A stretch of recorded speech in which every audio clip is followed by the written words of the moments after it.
Hey guys, what's up? SKNOVA here. This is sort of breaking news. Probably not new. I'm sure a lot of people may already know this, but the majority of people probably do not. If you haven't watched my original Clan Boss video, please go do that. Hate on it, write nasty comments, unsubscribe from my channel because a lot of people already have, because it was pretty controversial.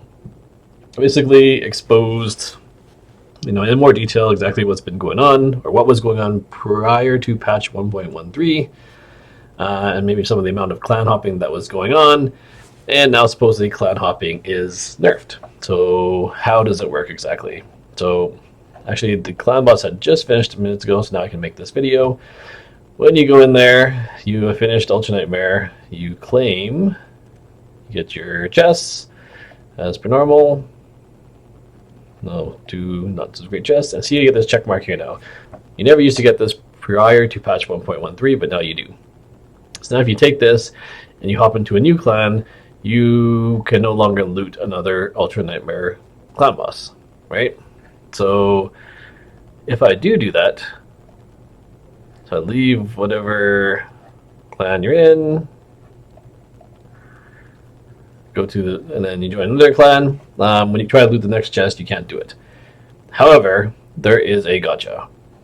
You wait overnight, and the next morning when you wake up, in your clan boss window will be the red dot indicating that a new clan boss chest is available.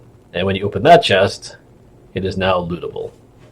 However, there seem to be some gotchas. I haven't quite figured out exactly how it works, but I'll give you some details in terms of what I've seen so far and how I think it sort of works. So I've noticed that if you jump clan bosses and the clan boss dies while you are not in there, this does not seem to work.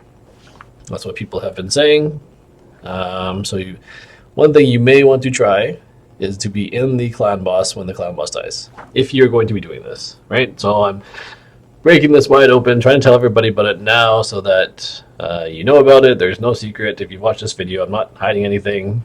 I've been doing this for 3 days just to kind of figure out exactly how it worked. And I've gotten 2 clan boss chests per day for the last 3 days. I haven't tried to scale it past that yet. And if that works, I'll probably make another video on how to do that. But basically, I'll line the steps. So the first thing, I hit my first clan boss in the day. So the clan that I normally am in, I hit the clan boss with 2 keys. The clan boss has not died yet. I hop over into another clan. I hit that clan boss, wait until it dies, hop back to my first clan boss. The first one, the one that dies, like I showed you here. Loot the chest. You get that check mark. Go to the next clan boss. Wait till the next day, and loot it. And after you loot it, there's no longer a check mark, and you can repeat that at least every day.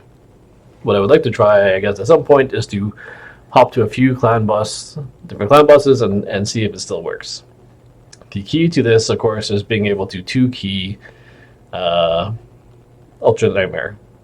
Or you don't have to 2-key it. You could definitely use 3 or 4 or 7 keys or whatever you want to do. So what I'm going to do here is find the video of sort of my clan boss. Let's go over some of the setups that work to 2-key. You don't have to have an Unkillable setup to do this anymore. You definitely can do this with the 2-key Nightmare team. Or sorry, not the double Unkillable team. Maybe I shouldn't have left so I could show you guys my my clan boss team. Yeah, hold on. Let me just show you the video first, and then we'll go from there. So find one of the videos of me doing the clan boss. Here we go. This is my clan boss team. This is the video of me starting out. So Vizier and Draco help a lot. Some people use 2 Dracos. If you don't have Vizier, I'm probably going to show it here. Occult Brawler also works. So Occult Brawler and Draco are probably the 2 highest poison applying heroes in the game. The reason I use Vizier is for the poison extender, and it kind of allows it to work on more affinity types. So Void, if you can do on Void, that's great.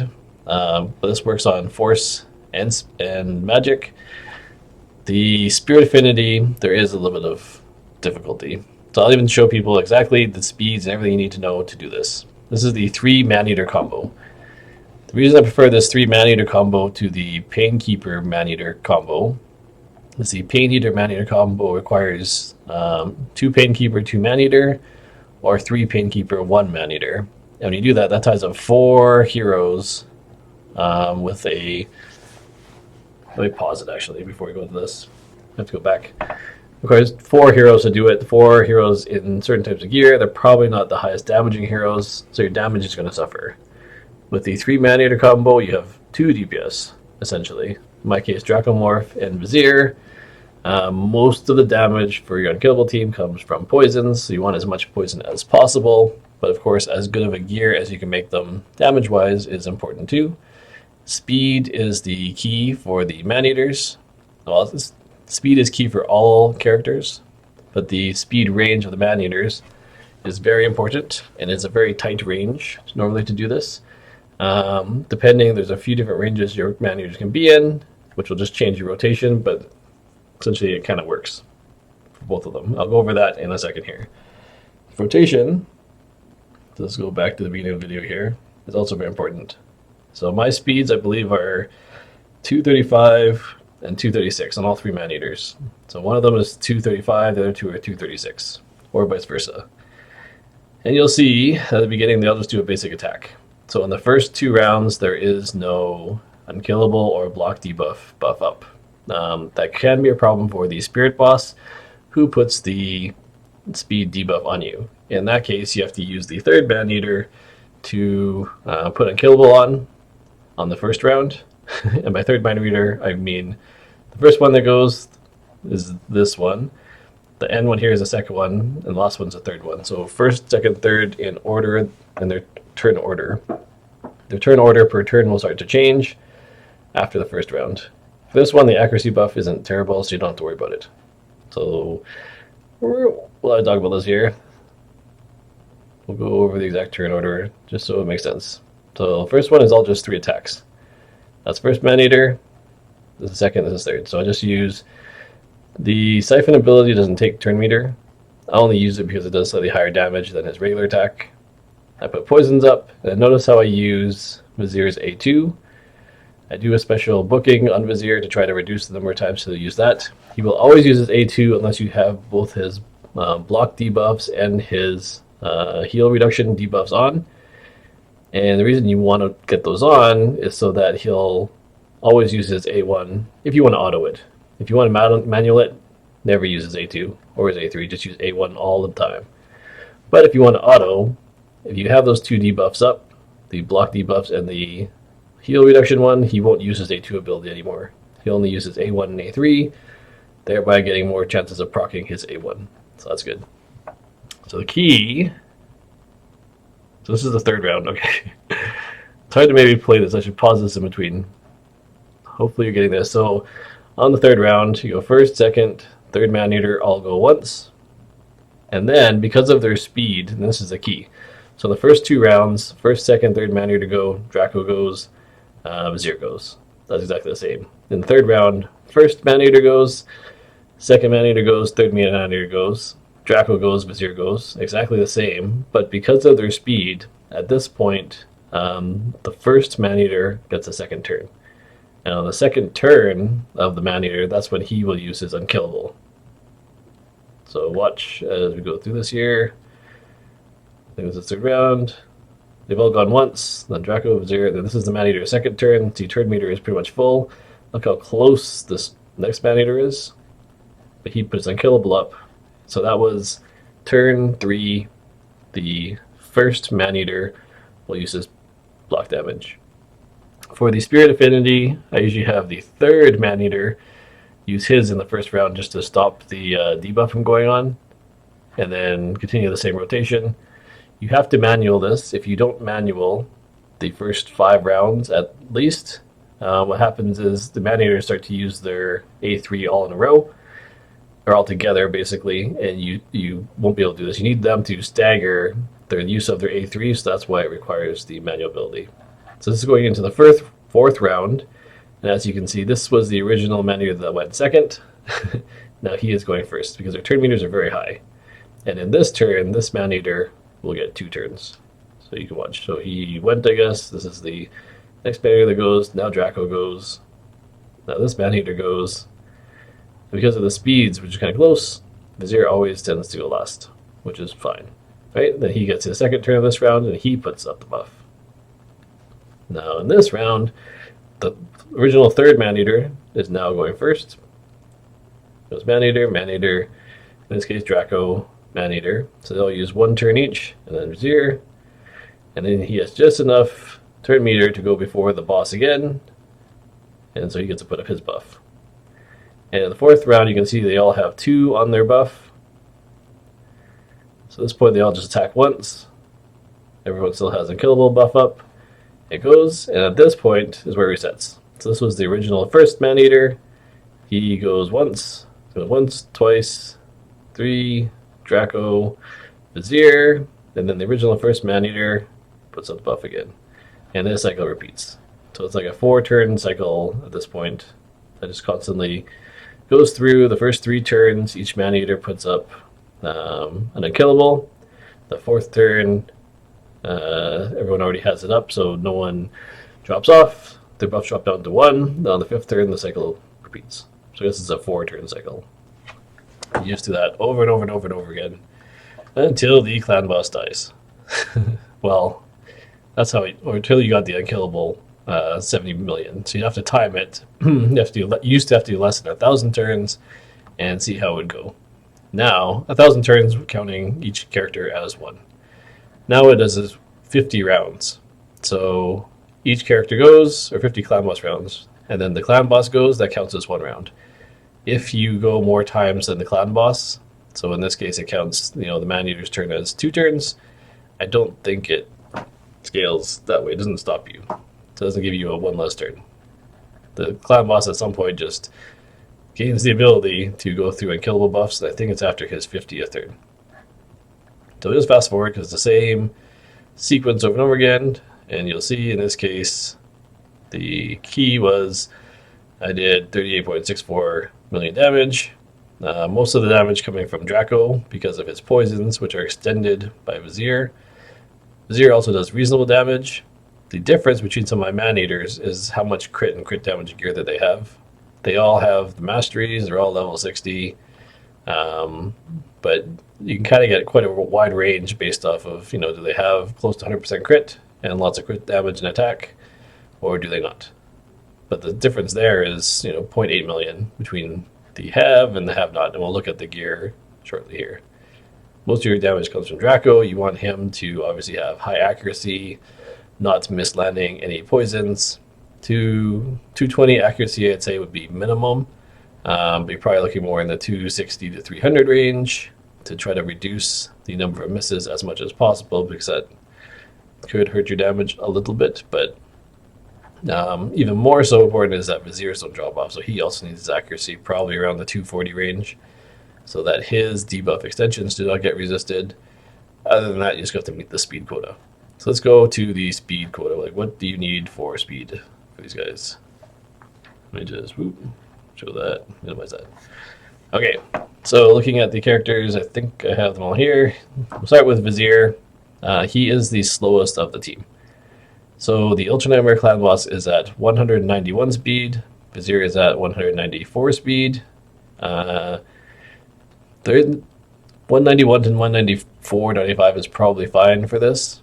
You don't want him to creep up too high, but again, it doesn't matter. As long as he's below 205 and higher than 191 or 191 or higher, you're within the range, you will be okay. So the speed of him is not really important. The only reason I wanted him to be a little bit slower than, say, Dracomorph is so that Dracomorph puts his poisons and his debuffs on, and he has a chance to extend them. If he goes first, then potentially he won't be extending the new ones that Draco puts on. And you're more likely to have the poisons and debuffs drop off. Other than that, you want to get his crit close to 100%. I mean, some room for improvement, but not terrible. And his crit damage as high as possible, and his attack as high as possible. You don't care about health, you don't care about defense, you don't care about resists, for the most part. And then your accuracy, like I said, somewhere in the 260 to 280 range is probably good. So he is speed. Let's look at Draco. Now he is similar. Zero is 194, he's 198. Also within the range of 191 to 205. Decent amount of attack, close to 100% crit, and decently high crit damage, and again, high accuracy. You're probably going to miss out on a little bit of crit damage because you're going for so many stats. You have 1, 2, 3, 4, 5 stats that you really care about as much as possible in all of them. And so to get the right amount of speed and 100% crit, you're probably going to start missing out on some other stats somewhere, plus all the accuracy. So I did it with an accuracy banner, and then, pretty much attack and crit damage stuff. Everything has as much crit, attack, and speed as, those kind of combos as you can find. And that's how you get those ones. The important thing that people want to see is the maneaters. Now, I know not everyone is going to have 3 maneaters. It is hard to get. Hopefully you have not used them as food if you were looking to do this. It all depends on the characters you have, but getting the 3 maneaters is probably easier to 2-key than the other options. The other Unkillable team requires 2 of Roshguard or Sir Nicholas and a Doom Priest, and those are the 3 that you use. Otherwise, you're looking for a standard build, which typically will require a Valkyrie. So if you have a Valkyrie, you can probably pull that one off. If not, you're looking for one of these, and I think the 3 maneater composition is probably the easiest, because you could probably pair it with Dracomorph. I guess you have to have Dracomorph or a Cult Brawler, and then potentially an Aothar might be able to 2 or 3 key certain affinities, but it does get hard. So I guess none of them are really easy to pull off, but depending on your composition, you can decide what you want to do. This Unkillable comp, though, semi-auto, just requires the first 5 rounds, and the rest can be automatic. But I guess a lot of the speed-tuned comps are like that. So here is the 135 speed maneater. As you can see, high crit and as much crit damage as I could get. Because the speed requirements are a little bit higher, you're going to require more speed gear, more speed on the gear. You have to be a little bit more selective, so your other stats are probably going to suffer. Here's one with the exact same, so these are 2 at 135. This is the low damage guy, and you can see low damage is also in relation to his low crit. Just haven't figured out or re-geared him for that.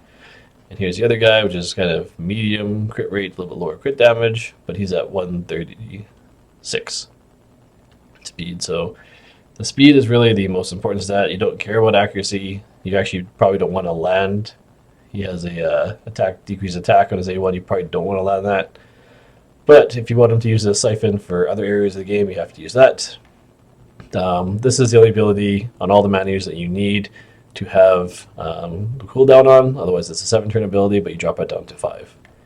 If you have a 6 or 7-turn ability, the speed requirements would probably be pretty high and very hard to pull off.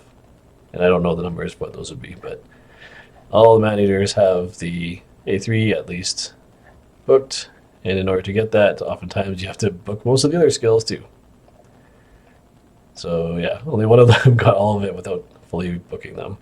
I mean, maybe you want to book them anyways just for the extra damage that you get from this. So that is the composition for the Maneater Unkillable team that I run. You know the speeds, you know the rotation now. Hopefully you can figure that out. If you have any questions, just let me know. That's how you do the Maneater Unkillable. If you want to do the Painkeeper Unkillable, I think I went over this before as well. This is going to be hard because I have to make room after all these summoning things to do it. But basically the Painkeeper Maneater combination requires 3 Painkeepers and a Maneater. I have a 4th Maneater that's 6-starred just for this purpose. Maybe he's hidden in here. Yeah, there he is. So you can look at him quick. They're all in the 191 to 205 range. The reason I did this is because it was getting very hard to tell which Maneater had which speed. There's no marking, so I just made another one. Left him at level 54. Still 6 stars, but as you can see, high crit. 191 speed on the dot. Could use definitely higher damage, but at the time, him and the 3 Painkeepers, but then Draco could 1-key Ultra Nightmare in under 1,000 turns. So that's good enough. He's probably the weakest of the Maneaters. That's how it goes. But same thing, you have to get his masteries up and you get his A3. As long as the ping keepers are fully booked as well, then you will be fine. So maybe I can pull one of them out or a couple of them out just to see them. Folder can go in. Let's pull two at random. They're all pretty much the same. Let's look at their gear. So this one's at 196 speed, this one's at 196 speed. All that matters is that they're faster than the Maneater. And then after that, stats don't matter too much, just as much crit and crit damage as you can get so that they can pump out a little bit of extra damage. You need to have this on a 4-turn ability. These two don't matter, but again, to get this one all the way cooled down, oftentimes you spend all the books anyways. And War Master helps, so choose to do that. The Painkeeper comp is going to be a 3 key. You can do that as well. The other reason I'm showing these Unkillable comps is they are semi-auto. Can be pretty fast. If you want to build a normal clan boss team, I would recommend Altan, Valkyrie, Skull Crusher, and then you can choose with Draco, Grizzled Jarl, Razin. If you don't have Altan, you can use Tayral. There's probably 10 heroes, right, and use a combination of them with the right speed. This is not, at 188 it's not right. And what you normally do is you put defensive boots instead of speed boots. You try to get them all around 171 to 183, which is actually the nightmare speed. And then you run the clan boss where the clan boss gets the first hit, which won't kill you because it's only the very first hit. And then your whole team goes after that, and your clan boss basically does the same thing. You just miss out on the very first round. But you actually do miss out on 2 rounds of counterattack. So your damage will suffer a little bit, but the requirements are much lower. When you only have to get 171 speed, you're more likely to be able to use defense boots instead of speed boots. So I think I still have a whole bunch of defense boots from the team that I was running before I switched everything over to Unkillable. And the reason for this, like only 60% defense boots, was because I would put them on my clan boss team and they're all running the 171 to 183 speed. So you can do that in a different video, but there's a bunch of videos out there on how to do it. I'm just going to give you one last tip. Hopefully this has been informational and you can use this for your own clan boss team if you wish. This is how to duo the clan boss. So I didn't have a great picture of it. So imagine the clan boss has 50 million damage left, right? And 2 players need to still do damage to finish the boss and get their keys. However, both players need 35 million damage, which is what they're doing to 2-key the boss. They get just over 35 million, give or take. But there's only 50 million left. So if they both hit one after the other, first it goes down to 15, and then the other's got 15 million left, and one of the players doesn't get their key. However, this is what was used a ton. People learned this because of so many Unkillable clan boss keys. Of course, they're doing the 1 key, so there's 2 people doing 70 million damage a key. So when the boss was, say, at 100 million, they would do the same sort of tactic, just the numbers were higher. So anyways, 50 million damage on the boss. Player A is going to do 35, player B is doing 35. So what both players end up doing is you both enter the clan boss at the same time. So when you enter, the clan boss damage doesn't decrease until you finish.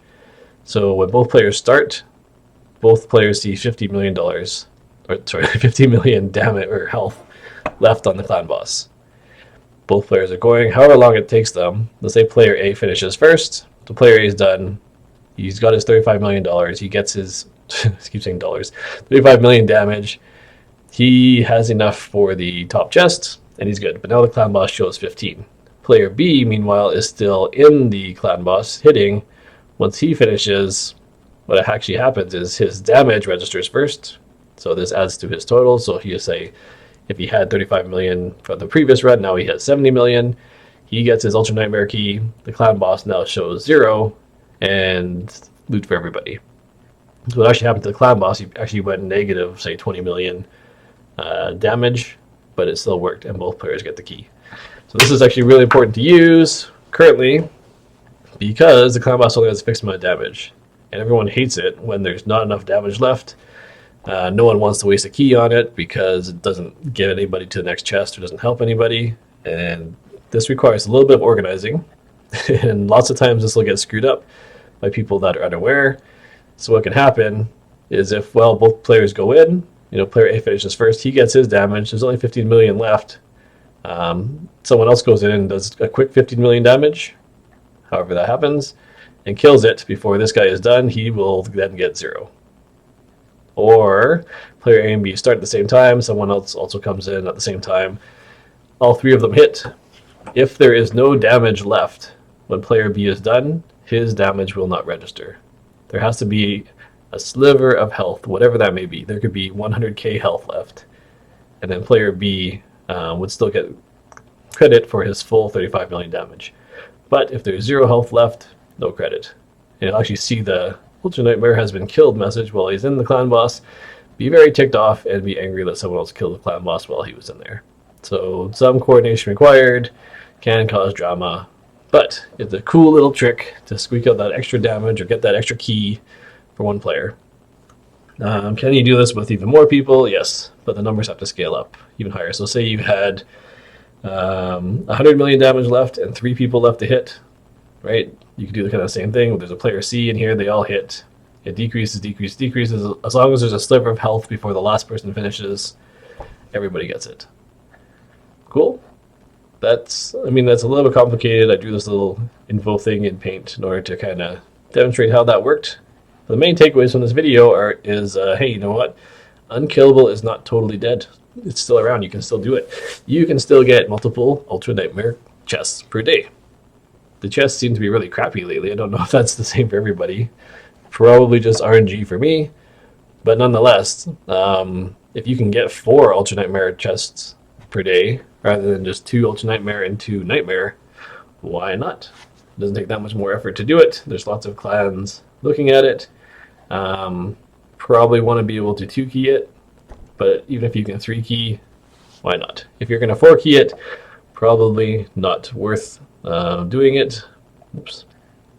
I still have my original spreadsheet going. I haven't been tracking it lately, but in terms of like how lucrative clan boss chests are, I'm sure the numbers haven't changed that much. Again, I'll just kind of pop that over here so you can see it. Right, here's the percentages. So on average, you're going to get, if you're going to do 2 of these, my valuation price doesn't change. The value of a single chest in gems is still 300, so you're still getting about 600 gems worth of value for every 200 gems they have to put into it. If you 2-key it, I think it's still worth it, even just based off the sacred shards you get alone. Right, so you're spending 100 gems per chest if you're spending 200 to 2-key it. You're getting your worth just in sacred shards alone, and the rest is all just bonus. Assuming your sacred shard is you're going to spend, 900 gems, which is kind of what they go for in the pack deals. I don't necessarily think it's worth that much necessarily, but if you're going to buy them anyways, that's what it would be worth. Cool. Hope that helps, guys. As always, I have a long video, but this is upfront and honest. I'm telling you how Unkillable still is working. Still investigating exactly how it's working. Maybe I'll put it a little bit in the description, because I know that's kind of a confusing definition. Or maybe I'll try to take a better video showing you all the pieces as I do it. But just know that I've gotten at least 2 Ultra Nightmare chests a day when it wasn't supposed to be possible. So Unkillable has been nerfed, but not fixed or broken. This is SKNOVA. Hope you like that video. Give me what you think in the comments below, and I'll see you in the next video.